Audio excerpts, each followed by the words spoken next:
आज देवी अदिति को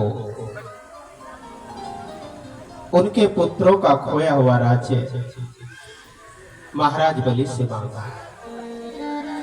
प्रबल प्रेम के आले पढ़कर प्रभु को नियम बदलते देखा। अपना मान भले ही जाए पर भक्त का मान न टलते देखा। अपने भक्त के लिए आज भगवान उनके द्वार पर चलते। इधर देवी अदिति भगवान की भक्त और उधर राजा बलि भगवान के भक्त।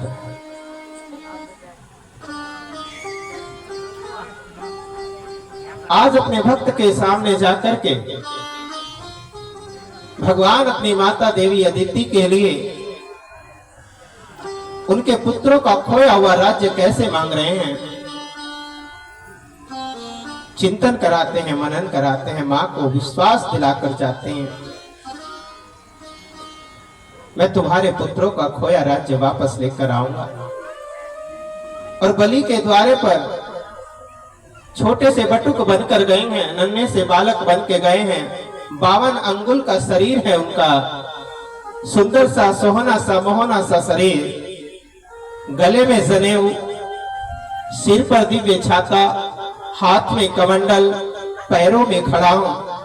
और आज अपने भक्त के दरवाजे पर जाकर कहते हैं, मैं आज तुझसे कुछ मांगने आया हूं। बलि ने कहा, प्रभु हे ब्राह्मण देव, आप जो चाहें सो मांग लीजिए। विप्रदेव ने कहा, प्रभु आप मुझे 3 पग भूमि का दान कर दीजिए। 3 पग।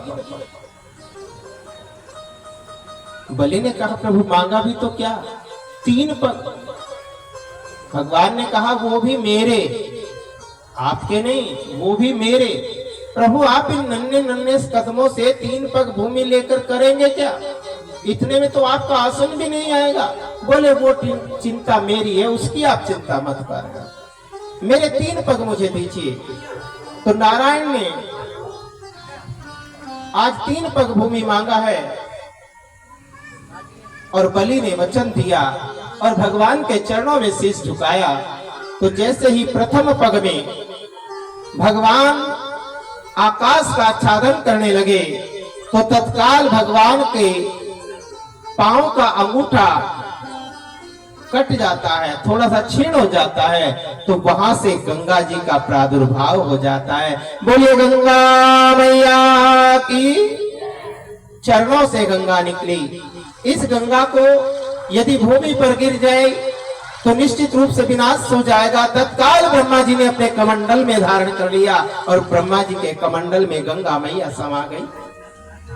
दूसरे पग में भगवान ने संपूर्ण रसातल इत्यादि नाप लिया और तीसरा पग पूछ रहे हैं, हे राजा बलि बता मैं तीसरा पग कहां रखूं?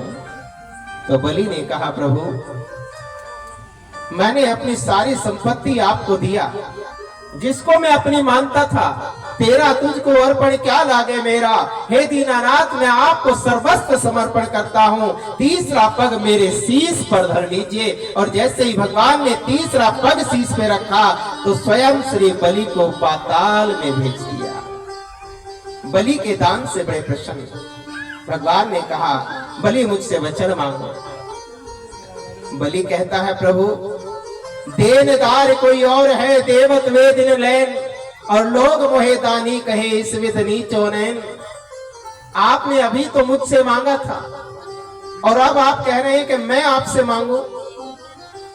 हे प्रभु ये तो व्यापार हो जाएगा, सौदा हो जाएगा कि इसके बदले में क्या मांगू।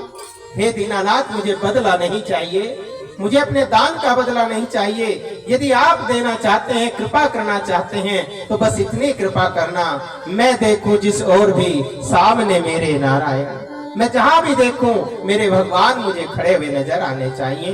तो भगवान ने उनको पाताल में दिव्यता दी और भगवान उनके पार्षद बन के खड़े हो गए, द्वारपाल बन के खड़े हो गए। देवी लक्ष्मी परेशान, कई दिन हो गए भगवान नहीं आए, क्या करें। चिंतन कर रही है, विचार कर रही है। नारद जी ने कहा आपके भगवान अब आएंगे भी नहीं। बोले क्यों? क्योंकि जो दूसरों को छलने गया था आज वो खुद छला गया। छलिया छलने गया था लेकिन खुद छला गया। जो दूसरों के लिए परेशानी करता आज वो खुद परेशानी में आ गया। छलने ही तो गए थे, आज खुद चले गए। द्वार पर खड़े हैं बलि के, जाओ तो ले आओ। लक्ष्मी जी विचार करती हैं, चिंतन करती हैं और आज देवी लक्ष्मी राजा बलि के द्वार पहुंचती हैं। आंखों में आंसू, दयनीय शरीर की हालत बना ले और जाकर के राजा बलि से कहती हैं रक्षाभ्याम, रक्षा करो, त्राहि माम, त्राहि माम। क्या बात है बहन? और देवी ने आंखों में आंसू रखे। बलि परेशान, बहन कुछ बताओ तो सही, क्या बात है, क्या कारण है? कोई तो कारण होगा। देवी ने कहा प्रभु मेरा कारण है, यदि आप मेरी बात को पूरा कर सको। राजा ने कहा चिंता ना करो, जहां तक भी यह संभव होगा मैं आपका प्रत्येक कार्य सिद्ध करूंगा।